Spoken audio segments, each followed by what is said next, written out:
Hello friends, स्वागत है आप सभी का आपके अपने चैनल में। आप लोगों के बहुत से सवाल हैं, बहुत सी क्वेरीज़ हैं, जिनके जवाब मैं धीरे धीरे आप लोगों के साथ शेयर करूंगी। पिछले कुछ दिनों से मैं अपने केस स्टडीज़ में बिजी थी और कुछ हेल्थ इश्यूज़ भी थे, जिसके कारण मेरे वीडियोज़ लेट हो गए हैं। उसके लिए मैं आप लोगों से माफ़ी चाहती हूँ। हेमंत जी, आपके सभी सवालों के जवाब मैं जल्दी देने की कोशिश करूँगी।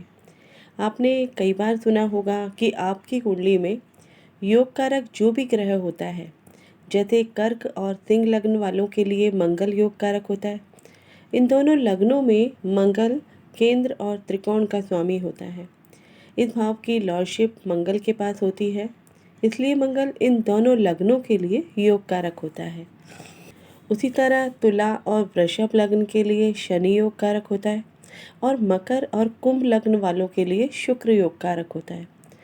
इन सभी लग्न वालों के चार्ट में मंगल, शुक्र और शनि योग कारक होते हैं, केंद्र और त्रिकोण के स्वामी होने के कारण। इन योग कारक ग्रहों का अपना एक अलग ही इम्पोर्टेंस होता है, एक अलग ही फल ये ग्रह देते हैं। एक शुभ फल प्रदान करने वाले ग्रह के रूप में इनको देखा जाता है, क्योंकि इनके पास केंद्र और त्रिकोण के फल देने की पावर होती है। इसलिए जब भी इन ग्रहों की दशा आती है या शुभ गोचर इन पर होता है, तो हम ऐसी उम्मीद करते हैं कि इस समय पर व्यक्ति विशेष को शुभ फल की प्राप्ति होगी। मेरे पास एक क्वेरी आई है इसी से संबंधित कि क्या योग कारक ग्रह हमेशा से ही अच्छे फल देने में सक्षम होता है या फिर इसके परिणाम हमेशा विपरीत होते हैं, जैसा दिखाई देते हैं वैसा परिणाम नहीं होता। देखिए, योग कारक ग्रह में दोनों शुभ भावों के फल होते हैं, जिसमें पंचम भाव और नवम भाव दोनों का फल शामिल होता है और दोनों ही भाव धर्म त्रिकोण भाव होते हैं। दोनों ही भावों से पिछले जन्म और वर्तमान जन्म के बारे में देखा जाता है। इसके अलावा दशम भाव भी इम्पॉर्टेंट होता है, जो कर्म का भाव माना जाता है। तो योग कारक ग्रह में धर्म और कर्म दोनों का रोल देखा जाता है। इसलिए हमारे वर्तमान जन्म के साथ साथ पूर्व जन्म के कर्मों का रोल भी बहुत इम्पॉर्टेंट होता है। इसलिए योग कारक ग्रह कौन है, कैसे फल देंगे, ये कुंडली में उनकी अपनी प्लेसमेंट पर निर्भर करता है कि वो कैसे फल देने में सक्षम है। वैसे भी योग कारक ग्रह आपकी आवश्यकताओं के अनुसार आपकी ज़रूरतों को पूरा करता है। हर व्यक्ति की अपनी ज़रूरतें अलग अलग होती हैं, अलग अलग इच्छाएं होती हैं। उसी के हिसाब से योग कारक ग्रह उनके जीवन में उनकी सभी आवश्यकताओं की पूर्ति करता है। जैसे यदि आपको विवाह की आवश्यकता है और विवाह की उम्र भी है, और आपकी कुंडली में आपकी कुंडली के हिसाब से जो भी ग्रह योग कारक होगा और उसके संबंध यदि सप्तम भाव या भावेश के साथ बन रहे हैं और उसी योग कारक ग्रह की दशा हो या अंतर्दशा हो या फिर सप्तमाधिपति की दशा हो, तो इस समय पर आपको विवाह से सुख मिलेगा। वहीं अगर आपको जॉब की आवश्यकता है और ये सही समय है आपके कैरियर को देखते हुए, सेम उसी समय पर अगर आपकी कुंडली में 6th हाउस, 10th हाउस और 11th हाउस एक्टिव है दशा में या फिर अंतरदशा में, और इसी के साथ यदि योग कारक ग्रह का भी संबंध बन जाता है, चाहे वो दृष्टि संबंध हो, कंजंक्शन में हो, तो इस समय पर आपको अपनी जॉब से रिलेटेड अच्छे फल भी प्राप्त हो सकते हैं। उसी तरह संतान से संबंधित फल देखे जा सकते हैं। मतलब जीवन के हर क्षेत्र में योग कारक ग्रह आपको बेहतर परिणाम दे सकते हैं। आप लोगों में से किसी ने मुझसे ये सवाल पूछा था कि क्या योग कारक ग्रह हमेशा ही अच्छे फल देने में सक्षम होता है या फिर किसी खास दशा पीरियड में इसके फल या इसके जो परिणाम होते हैं वो बदल जाते हैं। देखिए, हमारी कुंडली में कुछ भाव शुभ होते हैं तो कुछ भाव अशुभ होते हैं। कुछ ग्रह शुभ होते हैं तो कुछ ग्रह अशुभ होते हैं। जैसे केंद्र और त्रिकोण शुभ भाव होते हैं, वहीं 3, 6, 8, 12 भावों को अशुभ माना जाता है। और देखा भी गया है कि जब भी इन भावों की दशा अंतर्दशा किसी व्यक्ति विशेष के जीवन में आती है, तो उनके जीवन में बहुत से अप एंड डाउन देखने को मिलते हैं। आमतौर पर देखा जाता है कि जब भी इन भावों का पीरियड आता है, इन भावों की दशा आती है, तो कहा जाता है कि ये समय व्यक्ति के जीवन में बहुत परेशानियों को लेकर वो आने वाला है। इंसान बहुत सी परेशानियों को फेस कर रहा होता है। इनमें भी अगर योग कारक ग्रह की अंतर्दशा आ जाए तो निश्चित रूप से इंसान प्रॉब्लम फेस करता है। ऐसे मैंने बहुत से एस्ट्रोलॉजर को, बहुत से लोगों को कहते हुए सुना है। लेकिन मैं आपको एक बात बताती हूँ, ये जो भाव हैं 3, 6, 8 और 12, इनमें कुछ भाव त्रिषणाय भाव होते हैं, कुछ भाव त्रिक भाव होते हैं। ये भाव हमेशा खराब फल नहीं देते। तो पहले ये समझते हैं कि ये जो भाव होते हैं वो क्या है और कैसे अपने काम करते हैं, कैसे उनसे रिजल्ट मिलता है। 3rd हाउस, 6th हाउस और 11th हाउस त्रिषणाय भाव होते हैं और ये भाव उपचय भाव भी होते हैं जो वृद्धि को शो करते हैं। उन भाव से संबंधित कारकों में वृद्धि को शो करते हैं।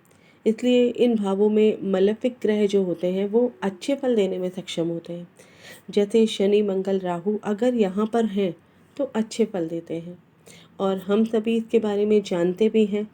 जो भी ज्योतिष से परिचित है वो सभी इसके बारे में जानते हैं। त्रिषणाय भाव का पहला जो भाव होता है वो होता है 3rd हाउस। ये पहला काम भाव होता है। काम का अर्थ होता है इच्छा पूर्ति की चेष्टा करना और इसका कारक ग्रह होता है मंगल। हम सभी जानते हैं कि तीसरे भाव का संबंध जो है वो मंगल से भी होता है और तीसरे भाव का संबंध जातक में किसी भी चीज़ को हासिल करने की चेष्टा उत्पन्न करता है। ये भाव कई तरह से विचार करने का भाव भी होता है। मतलब एक इंसान किसी एक बात पर कई तरीके से डिसीजन ले सकता है। इसलिए ये भाव उस विचार को गतिशील भी बनाता है और उस भाव को गतिशील बनाते हुए वो उस भाव में वृद्धि कर देता है। इस कारण से तीसरा जो भाव होता है उसका कारक मंगल होता है, क्योंकि मंगल जो है वो एक्शन वाला प्लैनेट है, मेलेफिक प्लैनेट है। इसलिए ये कहा जाता है कि तीसरे भाव में पापी ग्रह यदि स्थित हैं तो जातक में ऊर्जा और साहस का संचार करते हैं। 6th हाउस अर्थ त्रिकोण का दूसरा त्रिकोण होता है, जहाँ प्रतिस्पर्धा भी होती है, कंपटीशन भी होता है, फाइटिंग होती है, लड़ाई झगड़ा होता है। और छठा जो भाव होता है वो शत्रु का भाव होता है, ऋण का भाव होता है।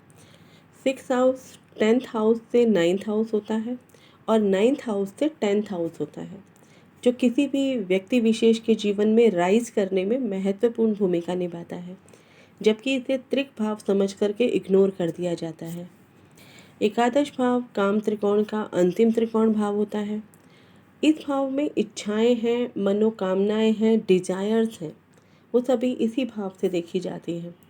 इस त्रिकोण के साथ जिस भी त्रिकोण का मतलब धर्म त्रिकोण हो, अर्थ त्रिकोण हो, काम त्रिकोण हो या मोक्ष त्रिकोण हो, हम जानते हैं हमारे जीवन में ये 4 त्रिकोण बहुत इम्पॉर्टेंट होते हैं। यदि 11th हाउस का संबंध इन चारों त्रिकोणों से किसी भी तरीके से बनता है तो उससे संबंधित लाभ, हानि या फिर उन भावों से संबंधित चीज़ें देखी जाती हैं। इसलिए इस भाव पर सबसे ज़्यादा ध्यान देने की ज़रूरत होती है।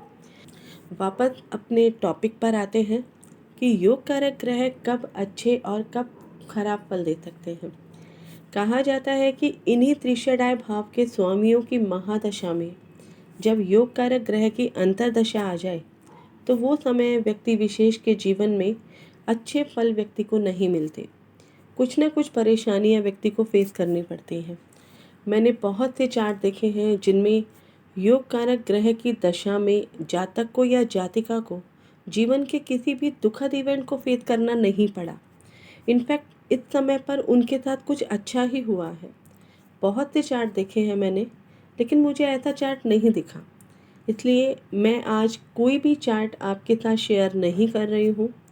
लेकिन फिर भी यदि किसी व्यक्ति विशेष के जीवन में इस तरीके की दशाओं में कुछ परेशानियों का समय होता है तो ये तभी संभव हो सकता है जब कभी योग कारक ग्रह की दशा हो और उस पर किसी मेलेफिक प्लैनेट का इन्फ्लुएंस हो।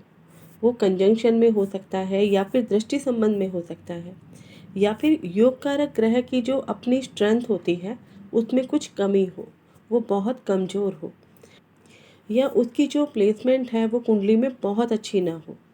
तभी योग कारक ग्रह की दशा में व्यक्ति विशेष के जीवन में उसे नकारात्मक रिजल्ट देखने को मिलते हैं। अगर आपके चार्ट में या आपके किसी नोन पर्सन के चार्ट में योग कारक ग्रह की दशा में कोई भी बैड इवेंट हुआ हो तो आप अपना चार्ट चेक करें और हो सके तो इस दशा में होने वाले जो इवेंट है उसको कमेंट बॉक्स में ज़रूर शेयर करें, जिससे मुझे भी कुछ नई जानकारी देखने को मिल सके। अगर मुझे ऐसा कोई चार्ट मिलता है तो मैं आप लोगों के साथ ज़रूर साझा करूँगी, ताकि उस पर कोई डिस्कशन किया जा सके।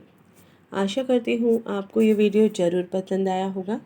मिलते हैं ज्योतिष की एक और नई इंटरेस्टिंग जानकारी के साथ। तब तक आप सभी अपना और अपने परिवार का ख्याल रखें, सुरक्षित रहें। जय हिंद, जय भारत।